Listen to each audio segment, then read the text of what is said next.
తూర్పుగోదావరి జిల్లా కోరుకొండ మండలం కాపవరం గ్రామంలో ఉన్న ముఖ్యమైన బౌద్ధ వారసత్వ ప్రదేశమైన పాండవుల మెట్ట అభివృద్ధి పరిరక్షణ అవసరాన్ని రాజానగరం ఎమ్మెల్యే బత్తుల బలరామకృష్ణ, రాజమండ్రి పార్లమెంట్ సభ్యురాలు దగ్గుబాటి పురంధేశ్వరి దృష్టికి తీసుకువెళ్లారు.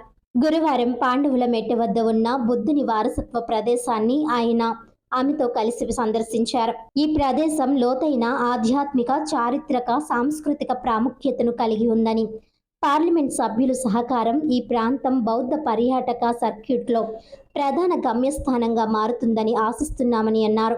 పాండవుల కొండ అని కూడా పిలువబడే పాండవుల మెట్టలో రాతి గుహలు, నీటి తొట్టెలు, స్తూపాలు, చైత్యాలు మరియు విహారాలు ఉన్నాయి.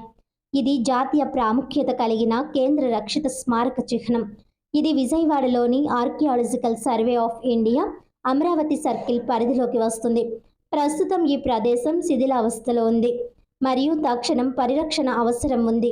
ఈ ప్రాంతం సందర్శకులకు అనువుగా ఉండడానికి తగిన మౌలిక సదుపాయాల అభివృద్ధి జరగాల్సి ఉందన్నారు.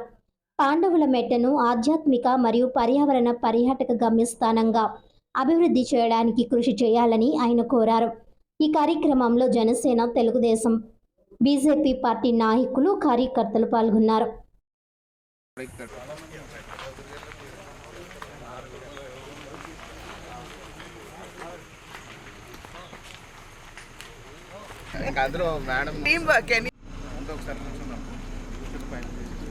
పాండవుల కొండ మీరు చేయగలిగితే